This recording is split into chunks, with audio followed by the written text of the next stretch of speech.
So easy. There's no one alone, fill up a mobile home. Niggas name ring like mobile phones and no one's home. White back-to-back rolls at my gates. White slave master souls in my safe. White python, Manolo is the chase. She want a Mike Tyson blow to the face. Twist and turn, these guns blitz and burn. Too many flip and turn, had to get rich to learn. The basals of the nasal. What's up, guys? Happy Friday. It's the 10th of April. We're about to get into a Q&A.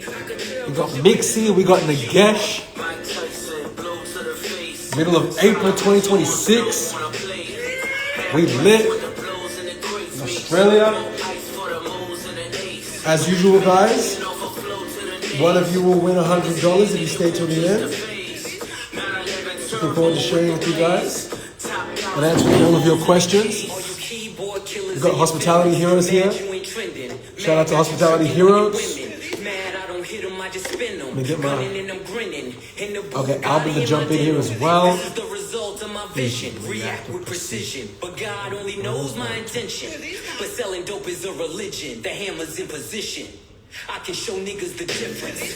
You niggas are screenwriters, we dream writers. Took chains and touched change like King Midas. Imitation is flattery, they seem like us, but only 300 bricks can make you Leonidas. My old plug asked a new plug to reunite us.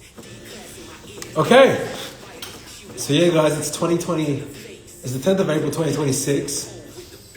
We are fourth month of the year rolling in. I'm really excited. I feel like at this point in the year, you probably have your rhythm for the year, whether it's slow, whether it's fast, whether it's tactical. You kind of know what kind of vibe you're playing with this year at this point. And if you don't, then you really should. Albert said, hello, what's up, man? I hope you're doing well. Can you please make sure that everyone knows that one of them will win $100? Q&A about life, anything. Happy to answer any questions, business. Appreciate the support, brother. That's it, man. We're going up. That's it. So yeah, Q&A, win $100, stay until the end. Business, lifestyle, whatever. Oh, brother, my bad. I was supposed to respond to you. Potentially, let me just check with my EA what my schedule is tomorrow. But potentially tomorrow, if not something next week. But yeah, potentially tomorrow evening. What's something you believe that most people disagree with?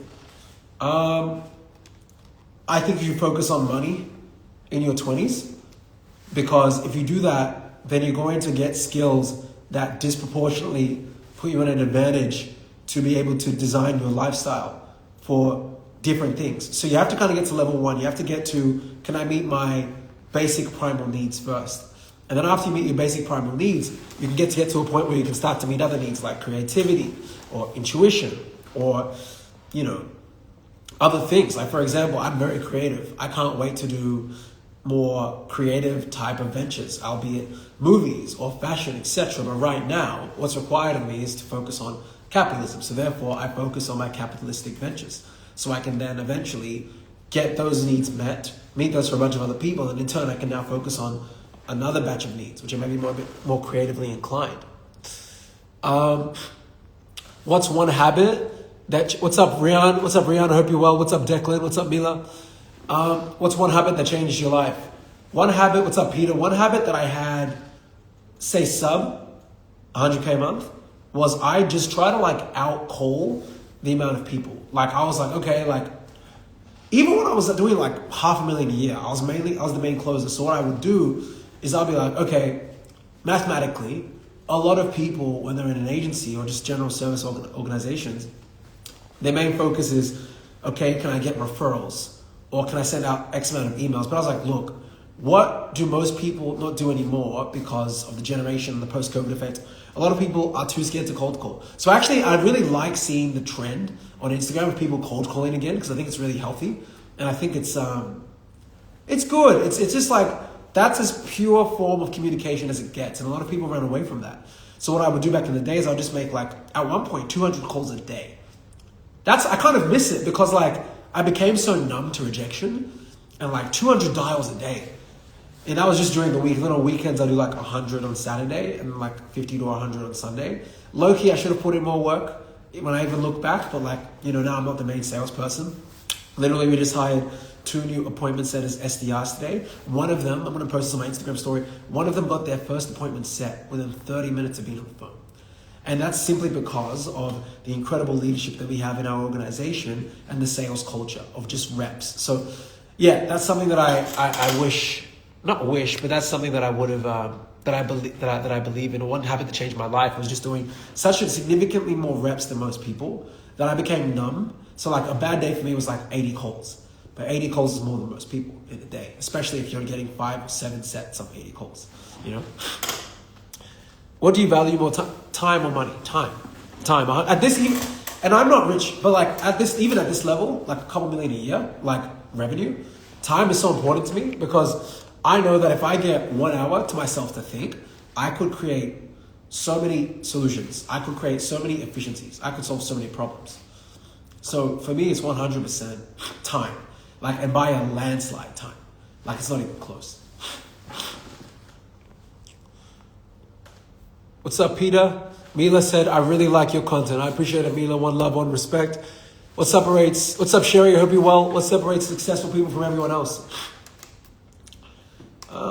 Again, I wouldn't, and I'm not saying this to be humble, I really don't think, once like your business, okay, so 5% of businesses, 4 to 5% of businesses in Australia do over $1 million a year revenue. We're comfortably over that. But what I've realized is like, in my opinion, you have to have like FU money. Like they call it fuck you money, right? And fuck you money is like 25 million in the bank, in my opinion. I do not have 25 million in the bank, right? So it's like, I don't really feel, and maybe this is just my mindset, maybe it's flawed, maybe it's trauma response. I don't think I should be bracketed in the successful column yet. I'm being 100% honest with you guys.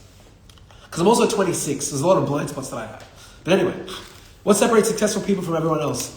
A lot of the times they just did it for longer. Like I've been running my company for nearly 7 years. Like how many people try one business model for 7 years? I thought I was going to make my first million at 21. I made it at 25, 26, right? So it took 5 years longer than planned. Like a lot of people aren't going to wait that long, right? So, you know, but now I'm already looking at like my first million in a month. Not yet, but like this year or start of next year because of momentum. So it's like, it's staying in the battle the longest, and a lot of people don't stay in the battle the longest. That's just the reality, you know? What does the perfect day look like for you? I had a really good sleep yesterday night. I had a headache, and I was like, you know what, I'm going to go to sleep a little bit earlier. Like, I'm just going to get all my tasks done, whatever. And I slept for like 8 and a bit hours, and I felt so good and like felt so smart this morning. There's a book called Why We Sleep. It's a good book. And so the perfect day for me would be 8.5 hours to 9 hours of sleep. Eat the amazing food that my chef's given me after I get a lot of deep work done. So I usually spend 1 or 2 hours doing deep work. And then every morning, Monday to Friday, I have 30 to 45 minutes of sales training with my account executive team. And then more admin for an hour, catch up with my ops manager, 15 minutes. And then, yeah, eat, my chef cooked, and then just get into sales. Like, I'm not that hard to please. I'm pretty simple. Like, I haven't changed the car. I've changed where I live, true. But that's mainly for business, right? I haven't changed my computer. I wear the same clothes. I still wear my, my green jacket, which I get roasted for, that I've been wearing since I was 22. Could I afford 10 of them in a day? Yes. But do I spend that money? No, I don't. Like, I'd spend, a lot of money on my staff and new things. So yeah, perfect day is doing what I'm doing and just giving it all to God, giving it more to God and growing. As long as I feel like I could have improved that day and I did, then I'm happy. Like I have at least 5 to 10 difficult conversations every day. Difficult. Whether I have to fire someone, I have to have a difficult performance conversation with someone, or a client wants to yell at me, or they don't really yell at me as much to be honest anymore, but a client wants to complain, or when there's a tight deadline, we got a fashion show for a client coming up in like a week and a half. We got to move a lot of things to make that a success. So yeah, I'm just really numb to like, I guess, pressure in a sense. But the perfect day, I think, is experiencing all those highs and lows and like being able to still like hang out with the homies, at the end of the day and smile, so that's me. I'm really simple like that, and that's just not being performative. It's just how I've been driven, how I was raised. Albert said more work, 100%. There's always more work, man. There's always more work. As Kobe Bryant said, job not done. What's up, Michael? I hope you're well, brother. It's been a hot minute since Quasar and then since that culture event. I hope you're doing well in 2026. Albert said, crazy. What do you do in your free time? I like collecting vinyls and artwork. Yeah, those are kind of like my unique passions of such. I like collecting vinyls and artwork. I love creating things. You know, there's a lot more things that I want to create, and I kind of sometimes let my mind wander and like propagate on them, and that's really fun. I like going for drives. I do know that once I hit a certain revenue number, like $1 million a month, hopefully by my birthday, by the time I'm 27, I do want to get like a luxury car. Like I probably will at that age, just because it's like, all right, like I delayed gratification for so long, and I barely bought any new clothes. Like if I want to splurge, like I can now. So like I do like driving. Like I like going for drives, long 1 hour drives from like back from a venue or from an event. A lot of people dread them. I love them. Listen to an audiobook. I like listening to audiobooks. I didn't read as much as I did when I was younger. I don't like that I'm not reading as much, but I also know that my efforts are best spent playing offense and like attacking instead of like just storing. But like I liked 2020 when I read like over 60 books in that year. That was a really enjoyable thing. And I'd love to get to a point where I can maybe even read a book a day. But like right now, like maybe it's a limiting belief, but I feel like so much of my mental space is given to the company as we're scaling. But I would love to read again, like just read like hella books. I'm reading a book by Dr. David Buss at the moment, a book that I think I read when I was younger. I've nearly finished it in like 4 or 5 days, just a little book. But yeah, I would spend more time in my free time reading. People want to know, how do you stay consistent, Dami? It's just a decision. Like I don't feel good being consistent every day. I've done a live Friday call every Friday this year.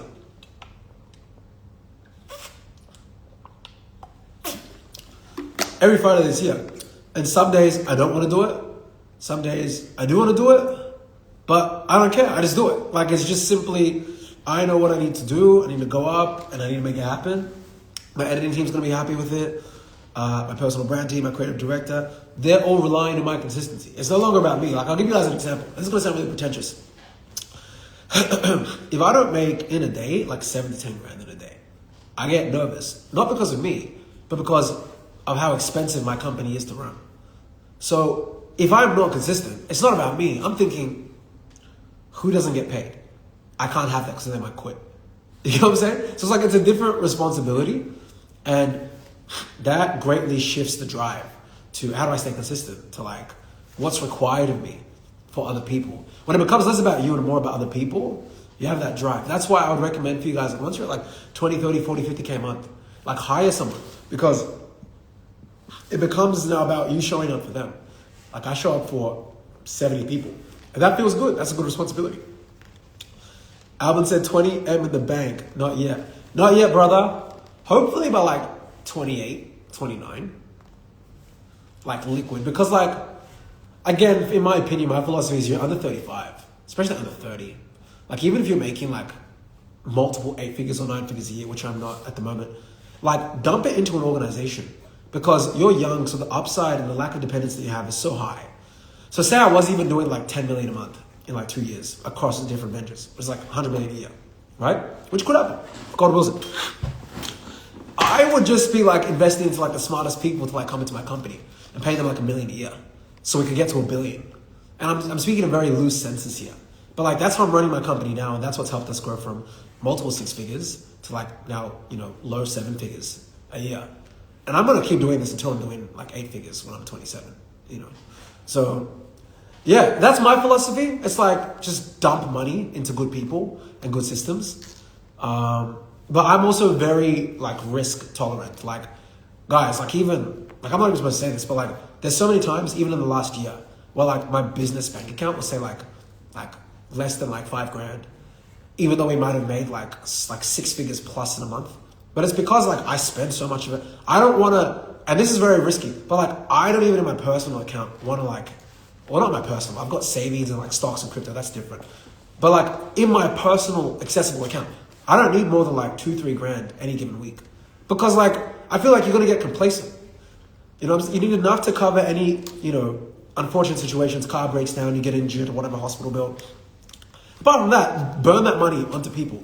Burn that money into systems, teams, and then yes, of course, each week allocate some to like, if you're Christian, if you're religious, for me it's church, like tithes, and then it's like stocks, crypto. But in like my like day-to-day checking account, I don't need to see more than like 1, 2, 3K. I don't need it.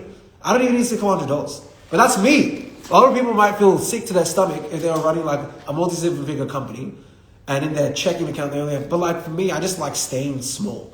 I love staying small because that makes me wake up and I'm like this week alone, I was so busy, but I still brought in like 15 or 20 grand in like new business to my company. Just me. You know what I'm saying? Because like I'm waking up still hungry. But a lot of you guys, respectfully, if a lot of you guys are doing like a couple million a year, let's be honest, you guys would have probably bought a Lambo by now.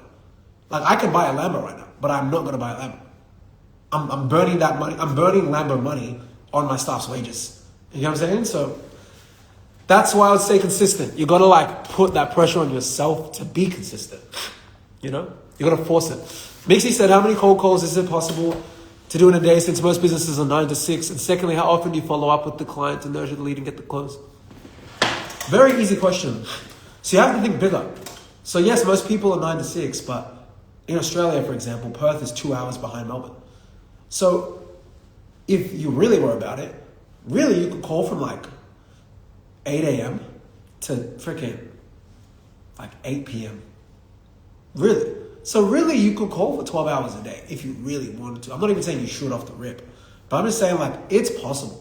So that's my first thing. Don't think about 9 to 5. And then you're thinking nationally. What I was doing when I was working as a head of sales for a startup in Sydney when I was in my early 20s, I'd sell during the day to that company, and then in the morning I'd sell to a different time zone, to the America or Canada, and then in the evening I'd sell to the UK because UK is 7 to 8 hours behind Australia. So like I was selling like 3 different markets a day at 22, 23. Guys, when I tell you I was working so freaking hard at 20, I was working harder than I am now. Now I'm rewarded for more like decision making, but like, bruh, I was talking so much on the phone. Like I was adjusting my accent, sound like I was from the UK, Canada, Toronto. You know what I mean? I'm a black guy in Australia. They thought I was Indian. They thought I was white. I was code switching 30, 50 times a day. But that's what it took. So yeah, don't think about what's possible in 9 to 6. Just think about how many markets can you sell your thing to, and then figure out which market is favoring your product the most, and then triple down on that. Like that's literally the game. Albert said what's up, Jason? I hope you're well, brother. That's family right there.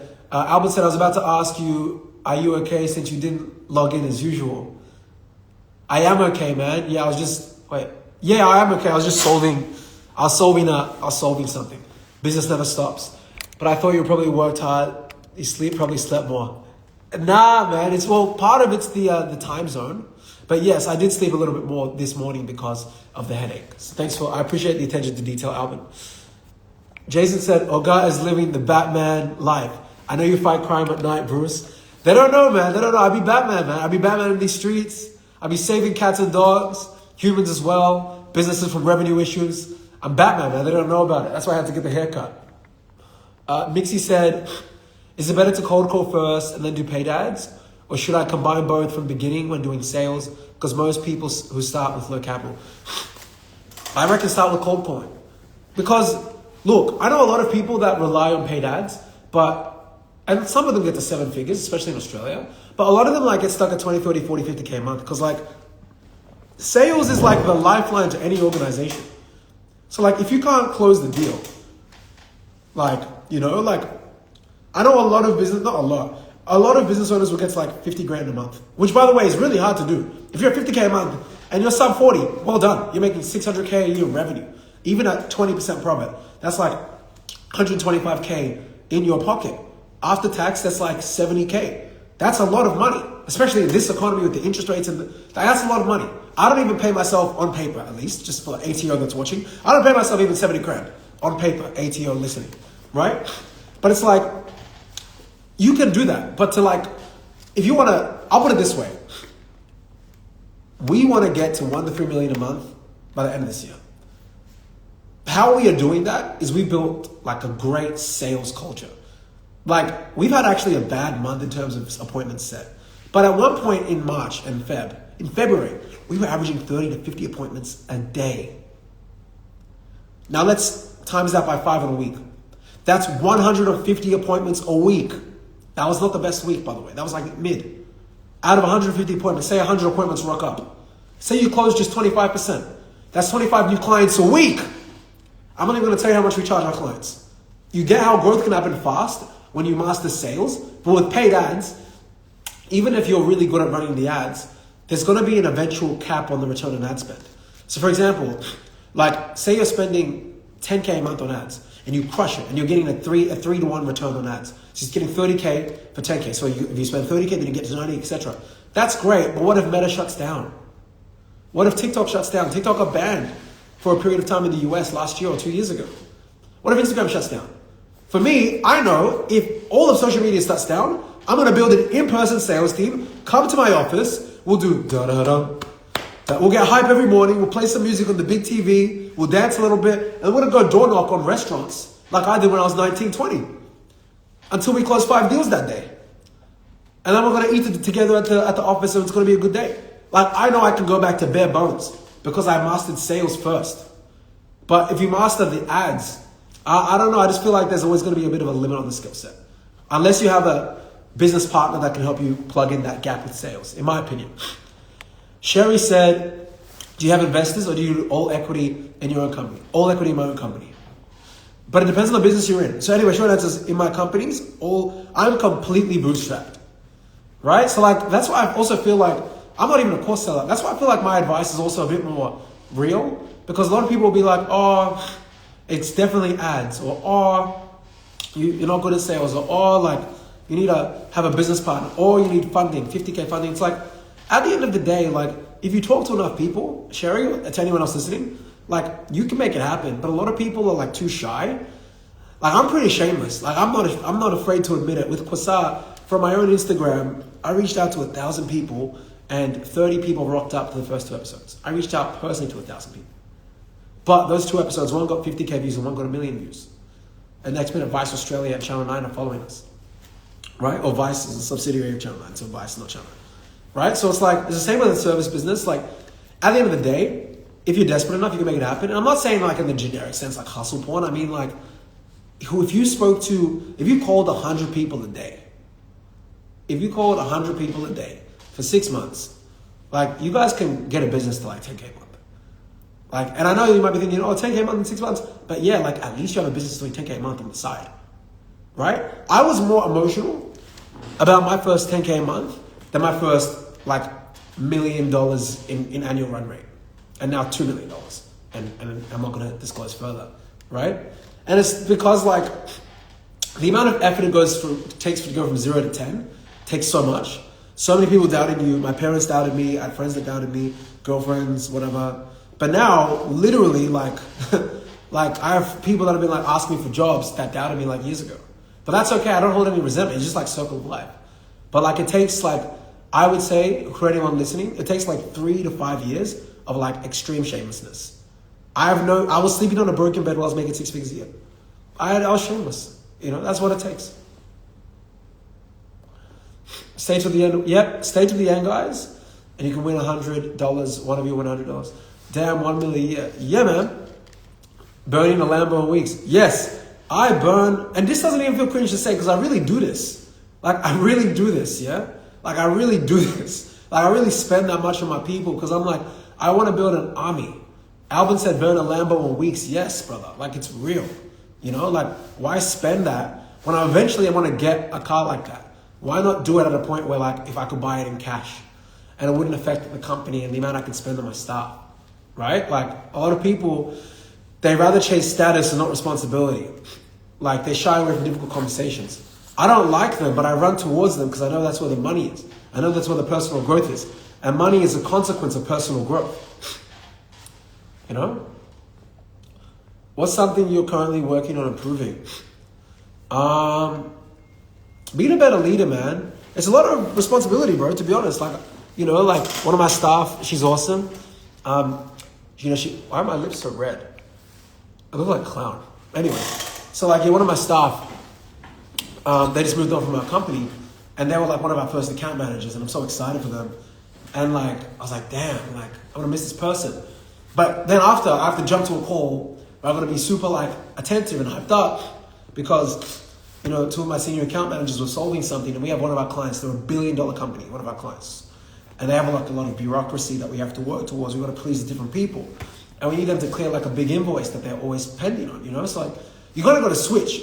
So one thing I've been working on is just like, just making sure that I'm showing up for each person the way they need me to show up and not the way I feel.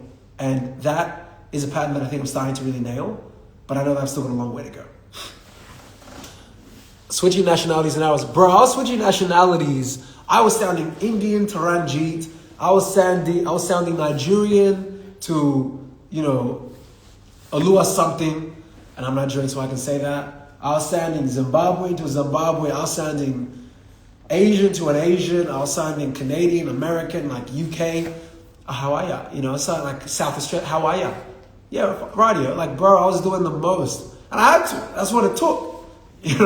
But it's like, that's the benefit of that focus on sales, because you just get so good at adapting modalities. And in order to grow, you have to be able to train up other salespeople, right? So I'm telling you guys, in my opinion, sales is the grandfather of all skills. But again, maybe my perception will change. I would say to make your first like 100K sales, to make $1 million, I'd say sales or marketing. But I definitely think if you're trying to get to like 8 figures plus, it's marketing. Like, you got to sell one to many. I agree with you. But like, it's hard to like really nail that unless you get to a certain skill set of sales first. Yeah. What's up, Abeba? I hope you're doing well. What's up, Ronald? What's up, Mango? Is there a book or one single video that has changed your mindset that make you go harder than before? A ton of little moments, bro. Like, I grew up loving Kobe Bryant. Still love Kobe. Rest in peace. Love Michael Jordan. Love Derrick Rose. So there was a lot of sports influence growing up for sure.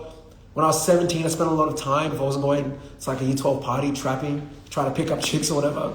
Like, I was listening to TED Talks nearly every Friday till I fall asleep because I like the way they think, And then out of high school, I had to make enough money to afford a shooting machine. Because like a Kobe Bryant was making 1,000 shots a day, I need to make 1,000 shots a day. So I was like, I need to afford a shooting machine. That's how my entrepreneurial journey started. So, yeah, man, like that was the path for that. But it wasn't one specific thing. Like, I've read hundreds of books by this point. I've done half of 1,000 courses by this point. Or maybe not half 1,000, but a couple hundred courses on different topics. Instagram, marketing, sales, NLP, religion, whatever.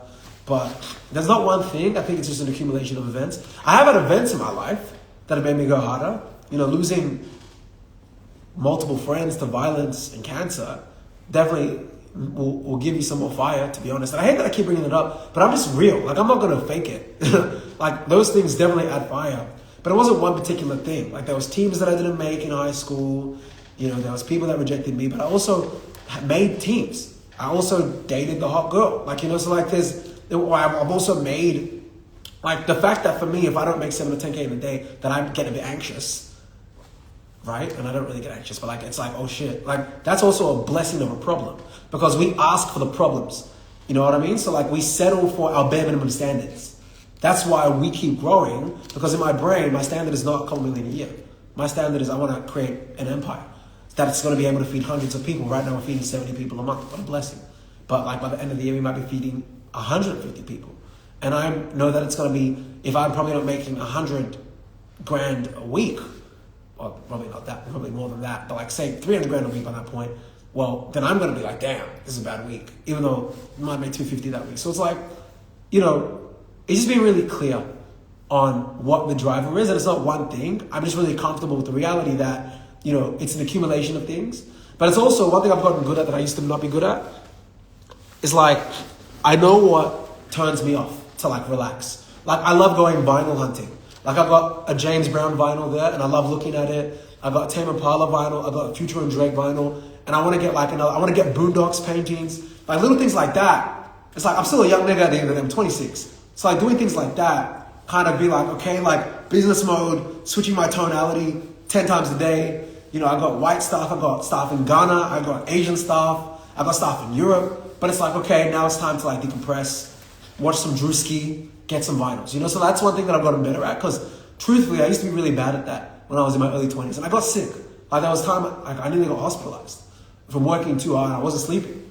When I was trying to balance the corporate and like 3 businesses, I had like 2 nightclubs, the agency had a cleaning business. So like, yeah, like, I'm not going to say work-life balance is important or that it's real, because it's not real. but like knowing what slows you down is like really important, because then your brain needs time to like recover to be creative, you know? Much love, Mango. I hope you're well, brother. It's been a hot minute. Sacred Smiles, Alicia. I hope you're well as well. Mixie said, is it more efficient to do door-to-door, or is it better to stick to cold calling and paid ads? I want to go to businesses in person, but I won't have time to cold call. How would you balance both? As someone who did both, so cold calling is more effective. Cold calling is scarier. By the way, as a professional cold caller who trains people and has a sales team of 15 people in his organization, I get it. Cold calling is like, I get the fear. And by the way, one of the biggest fears in the world after death and arachnophobia, which is fear of spiders, is speaking on a public stage. It's like, I get that it's like a legit fear.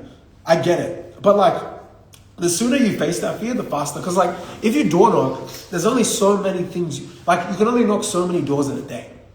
Like, for example, a restaurant, you might knock all their doors, but then say you wanted to knock like a dental clinic. Who says the principal dentist is even in there? He might not even be there. But if I cold call them, I've saved petrol, I've just got an internet signal on a phone, and I'm dialing. You can make, if you're switched on, even if you're terrible at sales, you can make 200 calls a day. You're going to suck for the first week. You're going to be average for a couple months. Then you're going to be exceptionally good, because the human brain is mimetic. So we copy good behavior. So like what I would do is I would have Grant Cardone like in the background, and I'd have all these different Ty Lopez, and I'd just be getting inspired, right? While I'd record my calls. And then at the end of the day, I'd listen to my calls. My tonality is good here. I remember up until I was about 23 years old, it's even crazy to admit this, because I forgot that I used to do this, and I've still got notes from this. Nearly every call that I would make, listen to this, nearly every call that I'd make from 19/20 to about 22, 3-4 years, I'd write a note. No pickup, needed to be more efficient. Spoke too long, he hung up. He swore at me, didn't get to the point. My tonal pattern was off. Guys, like they say 10,000 hours. I'm not sure how many hours I've done, but like I think I've done comfortably more than that. And I've made over 1 million cold calls. I can tell you that much. I've made over 1 million cold calls. So like even these Instagram guys that are like, get the fuck on the phone. Or like, I'm like, yeah, I get it. Like you're going to upsell people into your info product so they can buy your course on how to sell. But bro, listen, if you get around me for like a week and you just hear how relaxed I sound on the phone, when I get rejection, my brain doesn't even register the rejection. Not interested. Yeah, that's completely fine. Look, a lot of people were not interested. And then they saw how many referrals we were getting them. And they're like, wow. So yeah, look, you don't have to be interested, but we can just have a quick chat later today around 5 if you're free. And then you can decide if it's for you or not. I'm not going to force it for you if you don't think it's a fit. But especially if your competitors using what we're doing, it might make sense. Just have a quick 10-minute chat. Is 5 okay? Boom. Like, I don't even register rejection the same way anymore. When you've made 1 million cold calls, your brain's like, whatever. Like you just don't take it personally. There's people that have rejected me for 5 years and they close on the 50th. And I don't even take it personally. Like whatever. Like now we have $1 billion clients, and they like one of our clients, $1 billion clients, didn't want to pay like a small invoice. And I just simply said, yeah, all good was hot work until you clear it. And he's like, Dami, have your team keep working. I just didn't respond. And then like a week and a half later, the invoice got cleared. Like, I'm not a pushover, but I also don't take rejection personally. Like I just don't have the energy to, because I have other calls to make. That's the mindset you're going to develop when you're making calls. But door-to-door is good. I prefer cold calling. Now, the one who didn't believe in me, I wouldn't answer back. Alvin said that. Look, I don't blame you, bro. And I get it. There's going to be seasons where you're going to, humans are multifaceted in the way we're driven. If you read Tony Robbins' books, people are driven by mating and love. People are driven by freedom and dexterity. People are driven by mastery, right? So being really, really good at the craft. And if you're more driven by kind of, the like vengeance, that's actually, it's not uncommon. A lot of people are driven by deep insecurity. A lot of billionaires, not majority, but there's a percentile of them that were bullied in high school and in adolescence. Elon Musk, many of them, right? So if that drives you to a certain level, that's okay. Like, there's light and there's dark energy, but one thing I can tell you is dark energy tends to burn out. One thing I can tell you that. And I'm telling you that as someone who maybe in his formative years used a bit of dark energy, but right now, like, I operate off a really positive vibration. I love giving love to people. I try to be really abundant in love. Even when I have to fire someone, I'm like, hey, I'll write a letter of recommendation for you. It was an honor to be able to have worked with you. It didn't work out here, but I have your back. And if anyone asks, if they ask about the bad things, I'll be polite, but I'll focus on the good things, right? So I always try to leave on a good note, just because life is short, but also you never know. Someone that you're mean to today could be your boss 10 years from now. You never know. That's one thing that I'm happy with how I was raised. I've always treated people good, even when they've done me wrong. Because it's like, life is toroidal. 10 years from now, it's a different situation. You never know where someone's at and what vibration they're operating at, you know? What's up, K Couture? #1 fashion event coming up in Melbourne. Albert said a filter, maybe. Maybe it is a filter, man. I feel like I can't make it. Anyway, it doesn't really matter. I don't really care. All right, a few more questions. Wow, a lot of questions today. I love it. Do you take time off as an entrepreneur? I don't really, but I have times of the week where I have more me time. Like, typically on a Friday, I'll finish work around like 11 p.m. But this year, at least the last 2 months, I finished work around like 8 p.m. because I have more people. Like, I have an ops manager now, I've got a head of sales, I've got an executive assistant, which is awesome. Feels kind of cringe to say that because I don't like to say these things because now I was raised. But yeah, I've got an assistant. Like, they help me manage different things, like my chef, or like when I need to be somewhere, when I need to get my hair done. And I'm grateful for these things, you know? But yeah, when I say like I'd go on, like I've been on like a solo trip to like Sorrento or like Bali on my ones to like disconnect. I haven't. Am I opposed to it? Not necessarily, but I think I right now have a very clear like goal and I want to like build my leaders up. And I'm grateful for that because like, you know, I'm 26. I understand that maybe in my late 20s or early 30s, I might have times to do that. But I also love that Quasar took me to Bali and New Zealand in 2024. Like Quasar took me there, you know, like my other business. So like, it's just seasons. And I think it's important to acknowledge what season that you're at, you know? What's up, self-paid Debo? Hope you're well, brother. What part of your past still affects you to today? Definitely losing friends young, man. That hits you hard. I lost one of my best friends at 18. Not even talking about the recent stuff. Like when you're fresh out of high school and the whole world's ahead of you and you're about to go to America to play basketball, like that hits when you're a teenager. But I'm still cool with his dad. I'm cool with his little sister. His little sister comes to like I run an event and I was doing the Melbourne Afrobeats Festival 2024. And his little sister was like, Dami, and she was like, and she was obviously leveraging the fact that like I was her, you know, deceased brother's best friend to like get to the front of the line. And of course I had to let her happen. Cause she's like, my dad said if Dami's running the event, like he'll let you get to the front. And obviously I told her, look, I'll let you do it this one time. It can't be in the future. But yeah, shout out to Nasha. And you know, that even brings up emotions in my body. So those are good memories. But like things like that definitely drive the F out of you because it's like, it's no longer just about you. It's like you want to be able to achieve, like that specific individual, he wanted to have a nightclub. I wasn't even consciously thinking of ever owning a nightclub or being like an events guy, especially just like my religious background, like my business inclinations. I was always more marketing and sales. But before I knew it, by 21, I had an event/nightclub, right? And it did pretty decently, especially in 2021 to 2023. Now it's like my main business. But like, in a way, one of my friends at one point said, hey, he always wanted to have a nightclub business and you had one. And I was like, damn, you know, and that hit. So like, you know, moments like that are really cool. But yeah, apart from that, man, like, yeah, I got bullied a little bit at 11, 12 years old. But I think the adversity from being like a teenager and being like one of the only black kids at the school that I went to and like the things that came with that, like fat nigga and shit and things like that, like, and even being like a bit on the overweight side and going nearly anorexic when I was like 12, 13. I feel like that drove me to like my first 6 figures a year when I was like in my early 20s. But what got me to like millions, honestly, was like becoming a better man. To be honest, like what got me to like the millions level was I actually had to become like a man.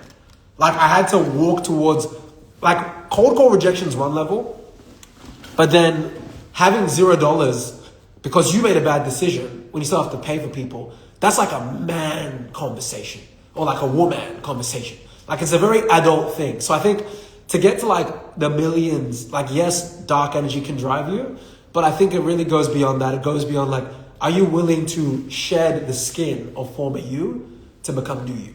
And I feel like that's something that I've kind of gotten used to. What's up, Majesty? Alicia said, how do you keep yourself accountable each day? You just gotta have people that depend on you. Like that, I think is the biggest thing to keep you driving.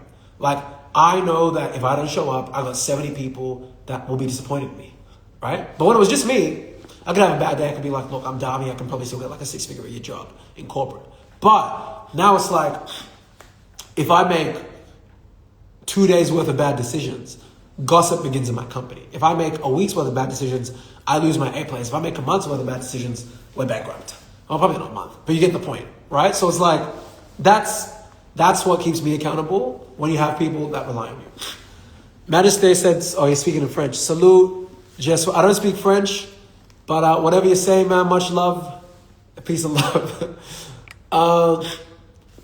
If I was to hire appointment setters and closes, where would I go to look? Is there any specific place?